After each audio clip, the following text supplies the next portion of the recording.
But staying with some other questions that we've had covering the kind of bigger sphere, Penny from Facebook, from our Facebook page, has a question. So she's asking about what could happen in the event of labour shortages. So how will our economy be affected by the labour shortages that we're already experiencing in some industries, like our hospitals, restaurants and farms, in the event of Brexit?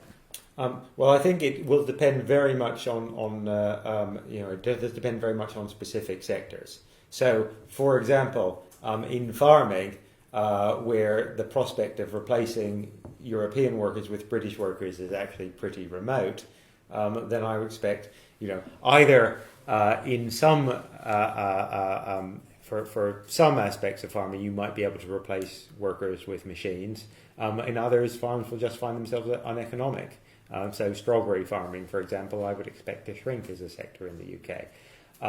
In other contexts, like hospital, like the NHS, well, I think the question is, how does politics and government respond? Do we respond by, it's not that you can't find British people to work in hospitals, but you need to train them and pay them properly. Okay. And we haven't been doing that because we've been cutting public spending. So, one possibility is that simply services get worse and waiting times get longer and all the things that actually we have seen already in the last few years. Another possibility is that the government somehow finds lots more money to enable us to train and pay people more, so that at least things don't get any worse.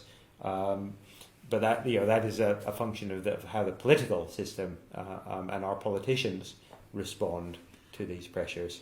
So just kind of saying that back to you, so the prospect of kind of labour shortages, and some of which we're experiencing at the moment, there are kind of a couple of different ways that could play out. For some industries, it might mean that a kind of shrinking of the supply of cheaper labour means that they find they're just not profitable and that business model doesn't work. And the example you gave there was strawberry farms.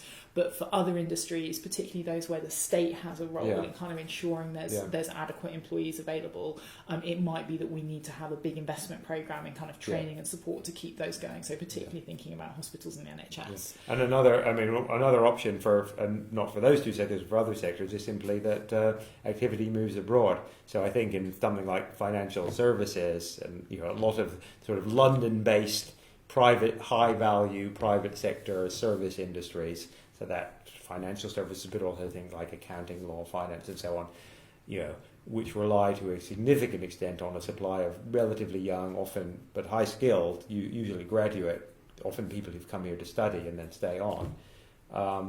I suspect we'll just see slower growth or negative growth in those sectors. They'll just relocate. Okay.